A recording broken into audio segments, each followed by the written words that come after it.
Беким Сали и Мухамед Хоџаи официјално избрани за нови министри во владата. Со 72 гласа за, Сали стана министер за европски прашања, а Хоџа дојде на чело на Министерството за животна средина и просторно планирање. Ќе ја вршам совесно и одговорно и ќе го почитувам уставот и законите. Премиерот Христијан Мицкоски ги образложи предлозите, истакнувајќи дека изборот има за цел целосно екипирање на владата и обезбедување континуитет во клучните ресори. За Хоџа посочи дека неговото долгогодишно искуство од администрацијата е клучно за политиките на одржлив развој, додека за Сали нагласи дека неговиот претходен министерски и пратенички ангажман ќе придонесе за поефикасна координација на евроинтеграцијскиот процес. Владата што ја водам останува посветена на одговорно, транспарентно и законито вршење на својата работа. Наш приоритет е стабилно функционирање на институциите, доследно спроведување на реформите и создавање услови за подобар квалитет на живот на граѓаните.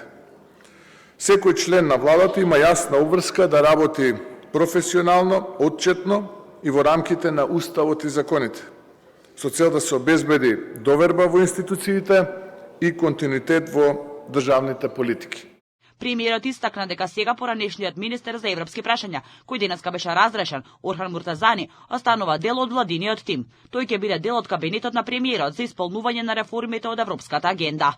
Додека владеачкото мнозинство даде целосна поддршка за кандидатите, опозицијата упати остри критики. Од СДСМ го оценија изборот како политички театар за прекривање на неуспесите во реформите и економијата, а пак претениците од ВМРО ДПМН рекоа дека веруваат во изборот на овие кадри.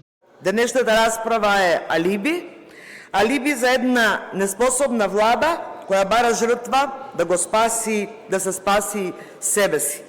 Првите две точки на денешната седница се последица на резултатите од локалните избори и токму ради тоа се прават овие измени кои што ги имаме денес за разрешување, односно избор на членови на министри во владата на Република Македонија.